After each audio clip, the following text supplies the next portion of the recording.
Millions of people believe this simple writing method can change your life.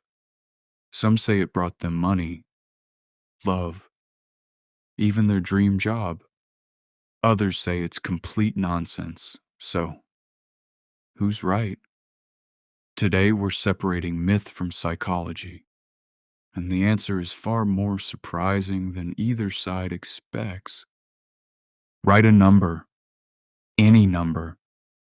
Now write it down 3 times, then 6 times, then 9 times. That's it. That's the entire 369 method that millions of people swear changed their lives. Got them the job, the relationship, the money, the apartment they wrote down. So here's the question I actually want to answer today. Does writing a number on a piece of paper 9 times have any power to change your reality? Or is something else going on entirely? I'm not here to tell you it's fake. I'm not here to tell you it's magic either. I'm here to actually look at it, stick around, because the real answer is more interesting than either extreme. If you're new here, quick rundown.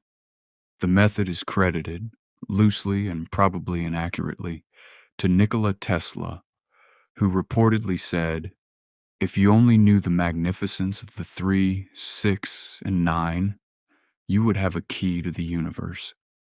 Whether he was talking about manifestation or about mathematics and energy patterns is genuinely unclear, and I'll come back to that. The practice itself is simple. Write your affirmation or intention 3 times in the morning. Write it 6 times in the afternoon. Write it 9 times before bed. Some versions add visualization, some add saying it out loud, some tie it to lunar cycles. But the core mechanic is repetition, written by hand, on a schedule, tied to a specific desire. People report using it for money, relationships, job offers, weight loss, even specific numbers on a test. The claims range from, "It helped me focus," to, "I manifested $10,000 in a week." Both of those claims might be true. They're just not true for the same reasons. Let's start with what's genuinely defensible here, because there's more than people give it credit for. The Reticular Activating System. This is the one you've probably heard me mention before because it comes up constantly in this kind of content. And for good reason. The Reticular Activating System is a real, well-documented bundle of neurons in your brainstem. Its job is to filter the roughly 11 million bits of information your senses take in every second, down to the handful your conscious mind can actually process. Here's what that means practically. If you decide a certain number or a certain outcome matters, your brain starts flagging related information that was always there, but that you were previously filtering out as noise. You've experienced this already. You buy a red car and suddenly you see that exact model everywhere. The cars didn't multiply. Your filter changed. So when you write, "I have $10,000 in my savings account 9 times a night for 3 weeks," are you bending reality? No. But you are training your attention to notice every job posting, every side hustle opportunity, every unnecessary subscription you're still paying for, the stuff your brain used to scroll past. Repetition and encoding. There's a separate mechanism at play too. Handwriting something repeatedly is a known method for encoding it into memory. It's why just write your notes by hand is actual, replicated study advice for students, not wellness space folklore. Repetition strengthens neural pathways. Writing a goal down repeatedly makes that goal more cognitively available to you throughout the day, which affects the small decisions you make without realizing it. What you say yes to, what conversations you lean into, what opportunities you follow up on instead of letting slide. The self-fulfilling prophecy effect. This one's less flashy, but arguably more powerful. Psychologists have studied something called the expectancy effect for decades. When you expect a certain outcome, you unconsciously behave in ways that make that outcome more likely. It shows up in classrooms, in workplaces, in sports performance. A goal you engage with daily, even through something as simple as handwriting, keeps that expectation active. And an active expectation changes behavior. The ritual and consistency effect. There's also something to be said for the structure itself. A daily ritual, 3 times, 6 times, 9 times, same time each day, builds consistency. And consistency, regardless of what the ritual technically is one of the most reliable predictors of behavior change in the psychological literature. People who show up daily to any structured practice tend to follow through on related goals more than people with no structure at all. So, attention shifts, memory encoding, expectancy effects, and behavioral consistency. That's 4 real, evidence-backed mechanisms. None of them require the universe to be listening. Now here's where I have to be straight with you, because this is the part most manifestation content skips. The numerology claim doesn't hold up. The idea that 3, 6, and 9 are uniquely powerful numbers because of some universal mathematical property. That specific framing traces back to Tesla folklore that historians and Tesla's own biographers have never been able to source to an actual documented quote.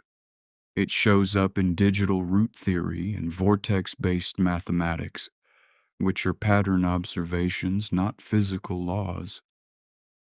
You can find special patterns in almost any small set of numbers if you look for them. That's not evidence of cosmic significance. That's just how number patterns work when you have relatively few digits to combine. So if a version of this method tells you it works because of the specific mathematical properties of 3, 6, and 9, that part isn't something science supports. That's the numerology layer sitting on top of a technique that would likely work about the same with any consistent number pattern. Vibration and frequency claims. You'll hear that writing your desire raises your vibration or aligns your frequency with what you want. This language borrows scientific sounding words, vibration, frequency, energy, but strips them of their actual physics definitions. Thoughts are electrochemical activity in the brain. They don't have a measurable frequency in the way this claim implies, and there's no mechanism by which that activity broadcasts outward to influence external events. This is the part of manifestation content that tends to overclaim the most, because it borrows credibility from real physics terms without the physics. Confirmation bias in the success stories. When someone says, I did the 369 method and got the job 3 days later, that's a real experience, and I'm not saying they're lying, but it's also exactly the kind of story confirmation bias produces. Nobody posts, I did the 369 method for 3 weeks and nothing happened, because a null result doesn't feel worth sharing. That means the stories you see are a filtered sample, not a representative one. This is survivorship bias, and it's baked into how this content spreads. It can't create opportunities that don't exist. This is the honest limit. The RAS can make you notice a job posting. It can't make a job exist if the market has nothing open. Expectancy effects can make you show up more confident to an interview. They can't guarantee you get hired, The mechanisms I described in Section 2 are real, but they operate on your attention and behavior, not on external probability. If you write, "I have a partner who loves me 9 times a night," but never leave your apartment, the method has nothing to work with. Here's the honest synthesis. The 369 method works the way most manifestation practices work.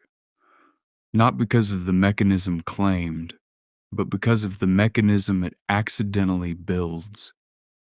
It's a low-cost, low-effort daily ritual that trains focused attention on a goal, encodes that goal more deeply into memory, activates expectancy-driven behavior change, and does all of that through a structure consistent enough to actually stick with, which is more than most people can say about their New Year's resolutions. That's not nothing. Attention and consistency are legitimately two of the biggest predictors of whether people follow through on goals at all. Most goal-setting frameworks in psychology, implementation intentions, habit stacking, values-based goal work, are, at their core, trying to solve the same problem the 369 method solves by accident. Keep the goal cognitively present enough, often enough, that you actually act on it. Where it breaks down is the moment keeping a goal present in your mind gets reframed as influencing external reality through numerical vibration. Those are two very different claims, and only one of them survives contact with evidence.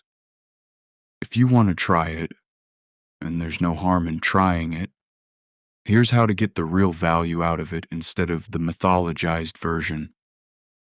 Pick something within your influence. I notice more opportunities to grow my income. Works with your RAS. I have exactly $47,382 by March 1st. Does not. Specificity like that sets you up to feel like it failed, even if real progress happened. Pair it with action, not instead of it. Use the daily writing as a checkpoint to ask, what did I do today that moved this forward? Not as the entire strategy. Don't treat a stalled result as proof you did it wrong. If nothing's changed in a month, that's data, not a personal failure. Reassess the goal or your actions, not your handwriting technique. Notice what it's actually doing for you. Are you sleeping better because you have a wind-down ritual? Are you more focused during the day? That's the real signal, not whether a specific outcome technically occurred within a specific window. So, does the 369 method work? If you're asking whether writing a number 9 times bends probability or sends a signal to the universe, no, and I'd be lying to you if I said otherwise. But if you're asking whether a daily, structured, repetitive practice that keeps a goal in your active attention can genuinely change your behavior, your focus, and what you notice, yes, and there's real psychology behind why. The version of manifestation that holds up isn't magic. It's attention, memory, and consistency wearing a more mystical outfit. I'd rather you understand that mechanism and use it well than believe in a version that falls apart the first time it's tested. If you want the deeper dive into the science behind manifestation more broadly, the RAS, the expectancy effect, all of it, I made a full beginner's guide, links on screen now. See you in the next one.